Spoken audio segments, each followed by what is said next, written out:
7 फरवरी से संयुक्त किसान मोर्चा कन्याकुमारी से शुरू होकर कश्मीर तक के लिए किसान जागृति यात्रा का आगाज करने जा रहा है। एमएसपी की कानूनी गारंटी की मांग को लेकर संयुक्त किसान मोर्चा गैर राजनीतिक राष्ट्रीय संयोजक जगजीत सिंह डल्लेवाल इस यात्रा की सफलता को लेकर जमीन तैयार कर रहे हैं।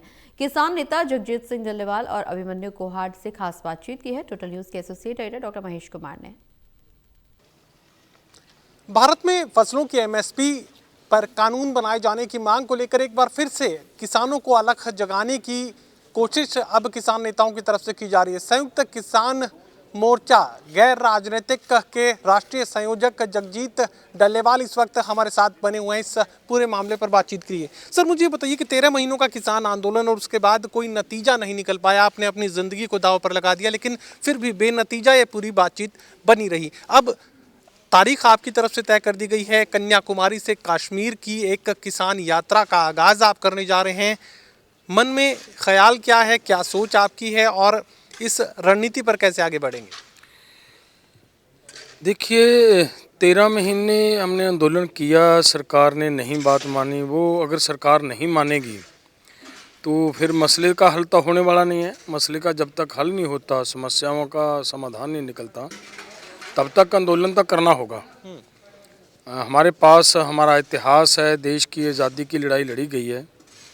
तो पहले दिन तो सरकार मान नहीं गई थी, बहुत लंबी लड़ाई लड़नी पड़ी, बहुत बार लोगों के ऊपर गोलियां चली, बहुत सारे लोगों को जेल जाना पड़ा, बहुत सारे लोगों को फांसी के रस्से चूमने पड़े। तो ऐसी मतलब जब सरकारों की भावना ऐसी हो तो फिर इन बातों से थोड़ा ऐसा नहीं होता कि हम आहत होकर बैठ जाएं घर पे। हमारी एक और जिम्मेदारी बढ़ जाती है कि इस आंदोलन को और मजबूत और बड़ा कैसे करना है, और उसको और बड़ा करने के लिए और मजबूती से उस लड़ाई को लड़ने के लिए, क्योंकि एमएसपी के सिवा किसान की खुदकशियाँ नहीं रुक सकती, वो लेनी अति आवश्यक है। ऐसे हालात में फिर पूरे देश को जोड़ने की ज़रूरत है। जब देश को जोड़ने की ज़रूरत है तभी फिर ये जो हमारा प्रोग्राम कन्याकुमारी से कश्मीर तक की यात्रा निकालने का, किसान जागृति यात्रा का प्रोग्राम बना है। और हम पूरे देश के किसानों से रेजुलेशन लेकर जाएंगे, हर गांव से रेजुलेशन लेकर जाएंगे इन्हीं डिमांड्स के पक्ष में। और वो 19 मार्च को देश के प्रधानमंत्री को हैंड ओवर करेंगे, वहाँ दिल्ली के अंदर रामलीला ग्राउंड के अंदर लाखों किसानों की हाजिरी में। ये हमारा कार्यक्रम। मकसद बहुत आपका बड़ा है, लेकिन फिर अंदरूनी जो हालात हैं, अंदरूनी जो परिस्थितियां, वो आपके रास्ते का सबसे बड़ा रोड़ा बन सकती हैं। संयुक्त किसान मोर्चा, आपने गैर राजनीतिक शब्द उसके साथ लगा दिया, लेकिन अगर खुद को आप गैर राजनीतिक मान रहे हैं तो यकीनन फिर आप बाकी नेताओं को राजनीतिक मान रहे हैं। तो वो क्या राह रोकने का काम नहीं करेंगे? फिर अंदरूनी हालात, अंदरूनी परिस्थितियाँ, एकजुटता फिर गायब हो जाएगी। मैं फिर वही बात कहूँगा, देश की आज़ादी के समय भी बहुत सारे लोग, बहुत सारे संगठन अंग्रेज़ों के साथ खड़े थे, लेकिन लड़ने वालों ने तो अपना रास्ता नहीं छोड़ा।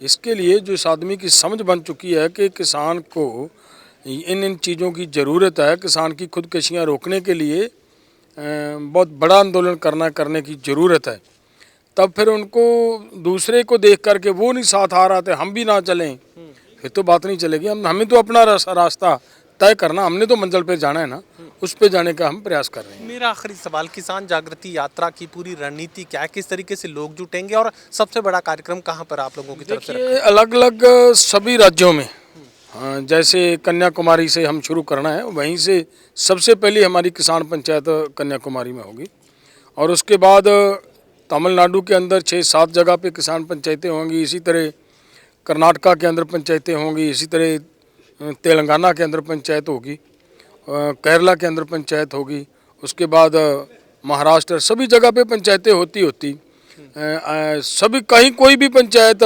छोटी नहीं होगी। मेरा ये फैसला दिल्ली में, हाँ, अंत में मतलब बड़ी पंचायत है, जो आपका सवाल था कि सबसे बड़ी पंचायत है, वो बड़ी पंचायत में दिल्ली के रामलीला ग्राउंड में, जिसमें पूरा भारत आपको एकजुट नजर आएगा। अभिमन्यु कोहाड किसान नेता हरियाणा भी इस वक्त हमारे साथ बने हुए हैं। गैर राजनीतिक संयुक्त किसान मोर्चा संगठन को ताकत देने का काम वो कर रहे हैं। मुझे बताइए कि हरियाणा के संदर्भ में अगर इस पूरे यात्रा को समझा जाए तो किस तरीके से आप लोग इस यात्रा को ताकत देंगे और कितना बड़ा इसे शक्ति प्रदर्शन मान लिया जाए? देखिए, हमारे प्रदेश के मुख्यमंत्री माननीय नायब सिंह सैनी जी प्रदेश के अंदर भी और प्रदेश के बाहर जाके भी एक ये गलत प्रचार कर रहे हैं कि हमने हरियाणा में तो एमएसपी गारंटी कानून बना दिया, लेकिन सच्चाई कुछ और है। अब की बार पूरे हरियाणा में बाजरे की फसल का एक भी दाना एमएसपी के ऊपर नहीं खरीदा गया, एक भी दाने की सरकारी खरीद नहीं हुई।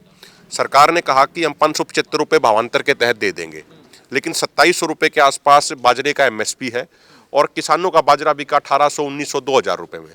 अगर 575 का भावांतर भी जोड़ लें, जब भी किसान को 250 से 350 रुपया प्रति क्विंटल का नुकसान हुआ है। इसी तरीके से अगर आप धान की बात करोगे तो पीआर धान में प्रति क्विंटल 200 से 250 से 300 रुपये तक का भी कट किसानों को लगा है, यानी कुल मिला के प्रति एकड़ किसान को 6 से 7 हज़ार रुपये का नुकसान हुआ है। तो एमएसपी गारंटी कानून बहुत महत्वपूर्ण मुद्दा है। इसके अलावा हरियाणा में जो एक और बड़ा मुद्दा और ये हमारी यात्रा का भी बहुत महत्वपूर्ण मुद्दा है, वो जमीन अधिग्रहण का विषय। सरकार कहीं पे आईएमटी के नाम पे, कहीं पे सैटेलाइट सिटी बनाने के नाम पे, कहीं पे किसी और नाम पे किसानों की जमीन एक्वायर करने का प्रयास कर रही है। उसके पीछे सरकार का आर्ग्यूमेंट ये है कि भाई हमें विकास करना है, इंडस्ट्रीज लानी है, बहुत कुछ करना है।